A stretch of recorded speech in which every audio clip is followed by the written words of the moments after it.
every story needs a protagonist, right, a hero.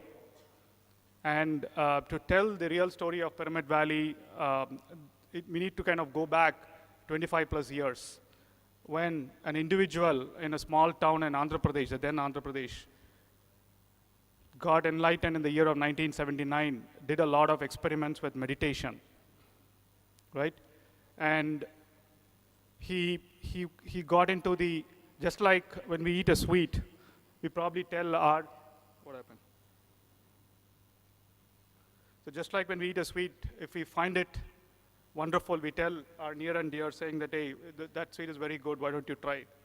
So we tell them, try it out, right? So similarly, this individual, he wanted to tell the whole world how sweet the result of meditation is, how wonderful the effects of meditation is, right? And then he went forward and formed a huge movement, and that's what we'll see. And all of us know that individual is none other than Brahmarshi Patriji. Right, so he was like most of us, a busy professional. He was a soil scientist at a private fertilizer company that does more of this thing, right? So it's been an amazing journey of moving from being a soil scientist to a soul scientist, right? So, and then following the decade of his enlightenment, over the decade of 80s, completely during the 80s and early 90s, he probably read through 50,000 plus books, spiritual science, meditation, all that. And one of the books that was a turning point for him was Lobsang Rampa's You Forever, right? And his only mission in life since then has been to tell the world this message, right? So it's not just about meditation, though meditation is the way for achieving this, it goes much beyond meditation, right? So he says we are not just physical entities experiencing random existence. We are eternal energy, consciousness, wisdom, ECW entities, constantly choosing and creating our own respective ongoing existential realities. And now you see, 26 years later, from the times he founded this Pyramid Spiritual Society movement, we've been having a quantum energy conference. So he's kind of manifested what he wanted to tell the world, right? And his only key message, very simple. It's not about do meditation every day. It's not about healing yourself, right? It goes much beyond that. That is about creating your reality. He tells us, create a reality, be a master, right? And then as Dr. Karthikeyan this morning said, here is a master who's kind of bent on creating many more masters than followers, than most of the, like most of the others, right? So here's a master who's created multiple masters, and the vehicle for that was Pyramid Spiritual Society's movement, is Pyramid Spiritual Society's movement, right? And the mission of Pyramid Spiritualist movement and Brahmarshi Patriji is just four. It's about creating our glorious realities through four simple things. Breath meditation, you probably heard him talk about it a ton of times. 2, vegetarianism, some of you have heard about it. Spiritual science, it's about making sure every person knows the concepts of spiritual science, right? I mean, what is it built on? That is why we're having this conference, and there's other conference that we have more, the Global Congress of Spiritual Scientists. And every pyramid master pretty much walks through a set of books, goes through a set of books to understand the spiritual science and asks a lot of questions. He kind of gets a lot of information and knowledge about spiritual science than just doing meditation. And the fourth one is this magnificent wonder that we are sitting inside is kind of testament to that, pyramid energy. So to kind of let the world know these four principles, the four things that he wanted to drive, Brahmarshi Patriji established the Pyramid Spiritual Society's movement in the year 1990. And we've come a long way, right? Last year, we celebrated the 25 years, the silver jubilee of the movement. And I'll quickly walk you through 5 minutes on what the movement is, and then because what we had here, this particular place is kind of a significant part of the movement. So today, this is 25 years later, right? Today, hundreds of independent societies, thousands of volunteers, and millions of active members across most of the states in India and 20 other countries. You have pyramid masters everywhere. The Pyramid Spiritual movement has spread so wide and far. Right? People practice anapanasati meditation, people practice vegetarianism, people talk about spiritual science, right? And people, there are pyramids built, there's a later slide that I'll talk about, there are pyramids built all over, right? And it's spread across India and the world. So quickly diving deep into each one of those, teaching meditation, the core aspect of each and every society. I mean, this again, Brahmarshi Patriji modeled this as a movement, not as an organization, right? So he says every person, again, goes back to the same philosophy of being a master. So a master can organize what he wants to do in his own place. Today, you have thousands of pyramid masters organizing meditation classes for people in their village, in their town, in their city. And similarly, they help people build pyramids for meditation. So over the last 25 years, close to 50,000 villages and towns have been covered, hundreds and thousands of meditation classes being done, multi-day meditation camps. So something like this, people do 6, 7 days, 15 days, 40-day meditation camps. So all over the place, 75 cities and towns and 150 plus camps. And then Patriji started this concept of national conference and global conference. So we have a National Congress of Spiritual Scientists, Global Congress of Spiritual Scientists, and this is one new addition we have to our portfolio of global conferences.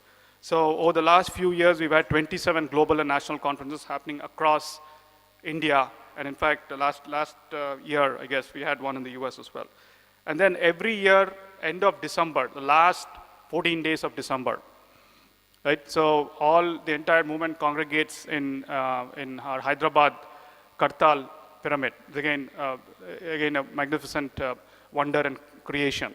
So all of them congregate there for 14 days of meditation, spiritual wisdom, interactions, collaboration. So that's what we call as Dhyana Mahachakra. It's about meditation, right? So we've done 17. So that's 17 years. Till 2012, I guess, we had this Dhyana Mahachakra in different cities and towns of South India, and then even, in fact, we had one in Shirdi. But then since the last 4 years, ever since the Kartal pyramid has come up, we've been doing it there every year. Again, you see the picture out here. So there are a lot of meditation classes that happen. And enlightenmenteverywhere.org captures most of their experiences. Again, a lot of healing experiences, a lot of mindfulness, peace. So you go find people have put together their own experiences doing meditation, what are the initial challenges, and you'll find yourself looking at something very similar to your own experience. The second key aspect is be a vegetarian. Again, Patriji's message, and then we've heard a lot of people about spirituality and quantum physics is also about love, right? And love is a lever, or love is an instrument to kind of spread healing through quantum physics.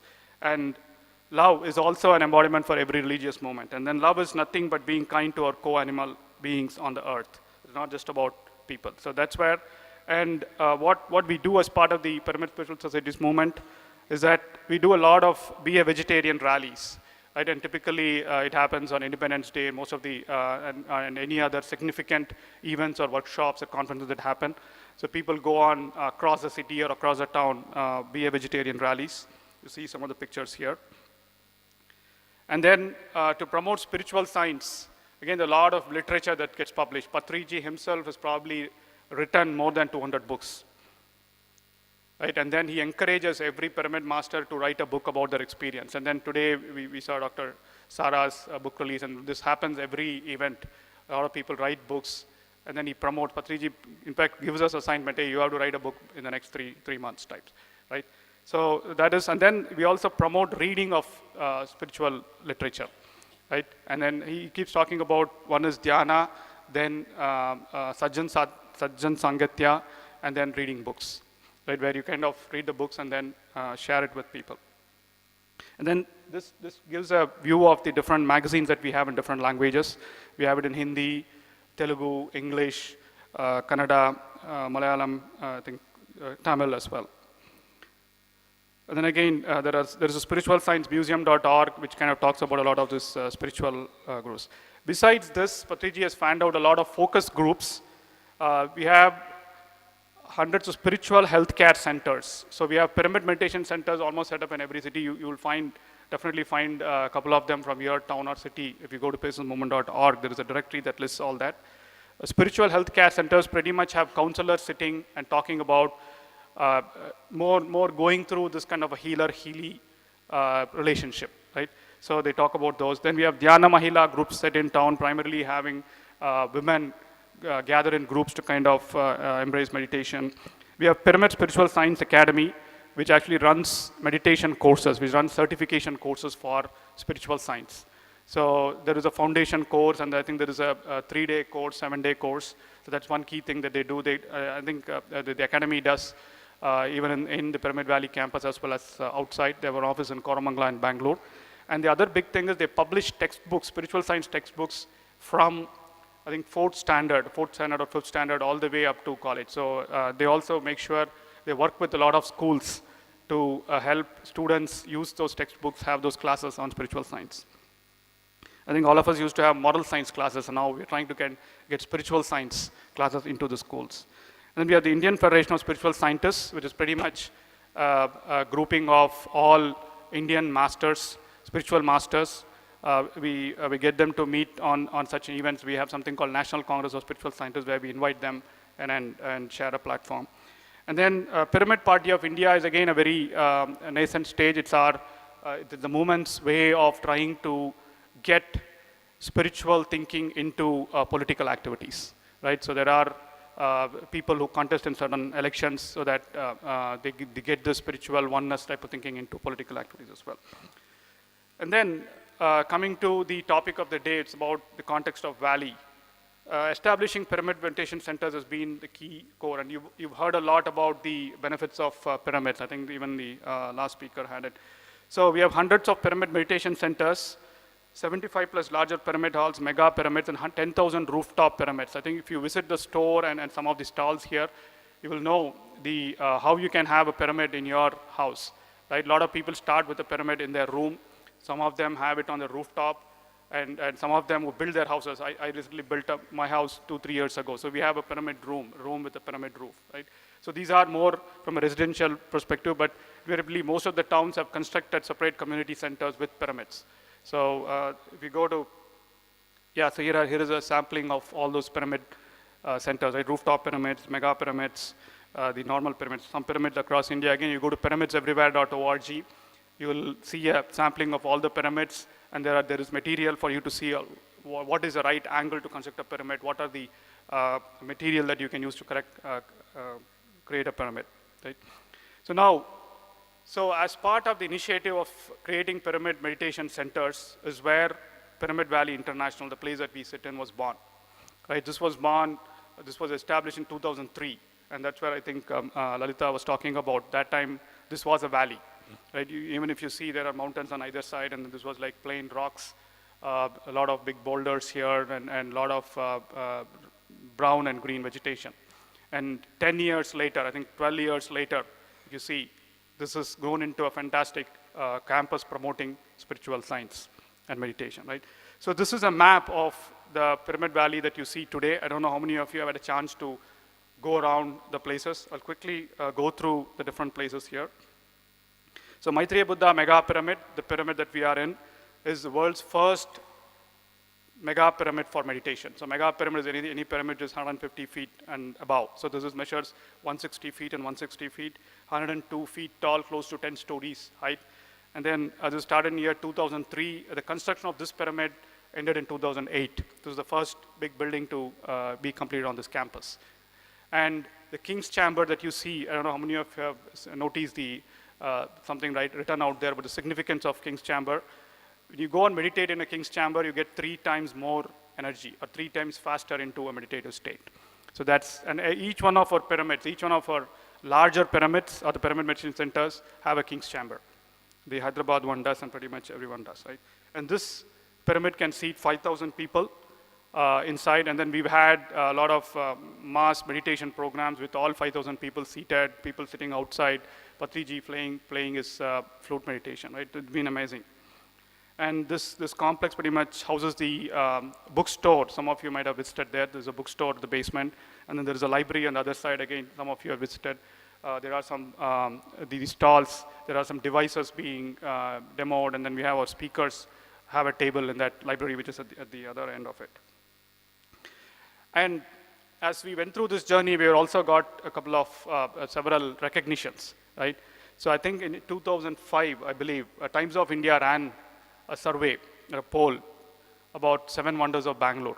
And Pyramid Valley, this Maitreya Buddha mega pyramid was one of the 7 wonders of Bangalore, right? And then, given the way this has been constructed, this has been unique, the way it's constructed, the material that we've used, and the time that we've taken, it has always been a favorite place for most of the architects, right? And then one of the Asia Pacific Property Awards, I mean, there is an institution that actually grants these awards. They publish a architecture journal as well. So they gave us, they awarded, they recognized this particular facility and the architects who built it for an award, I think 2 years ago, more in the public, social places category. All right, and then what do we do? What do we do in Pyramid Valley, and what is it that you can benefit from, right? So number one, as you can guess, we do meditation classes. Right? There are free meditation classes being offered everywhere. You might have seen the briefing centers. As visitors come in, they are briefed on the process of meditation, and then they're ushered into the pyramid for them to do meditation. Then there are free classes and workshops on Anapanasati meditation. So there are, you must have bumped into some schedules of free classes. So there are specific days earmarked for women, students, senior citizens, in the general classes. Every Sunday morning, people visit us, and then there is a class that happens in one of the meditation halls. And then till now, in the last 10, 11 years, more than 8 lakh people have visited or participated in these sessions. You see, I mean, Saturdays and Sundays, obviously weekends and on holidays are the biggest crowd puller. A lot of people come to meditation. And here are some pictures of the different meditation areas. You probably are familiar with this. And then, so though you were familiar with the ones that was in the earlier slide, some of these are spread across, right? So the top one that you see here is what we call as Tapastali. That's a very high energy meditation spot. You need to climb, do a mini hike beyond the pagodas, right? How many of you have been there? Wonderful. So again, it's a small hillock type thing, and then there is this statue of Shiva as well, again, very powerful. And then there are 2 viewpoint pyramids. One is the Rampa pyramid towards this side, and then there's an Osho pyramid towards the right on your way to the Tapastali place. So again, there are different high energy spots, and nevertheless, a lot of people are seen meditating right next to the lake, in the greenery and things like that. So meditation is one key thing. Extending that, the idea of doing meditation for long times, long periods, right? So there are these 10 small pyramid rooms of 8 by 8, which is right behind this pyramid. Right? There are 10 rooms where people can sit for days together and do meditation. Maybe they can go in the morning, sit for the whole day. That's a very private room for them. There is a door. They can have some water and then be there, right? And there are things close to that. So that's one thing, because Patanjali promotes very long periods of meditation, what we call as Akhanda Dhyana. So a lot of people, I know people who have done it for 3 days continuously. I know people who have done it for 7 days, right? And then a lot of people do it for one entire day. They come in on a Saturday, spend most of the time there and leave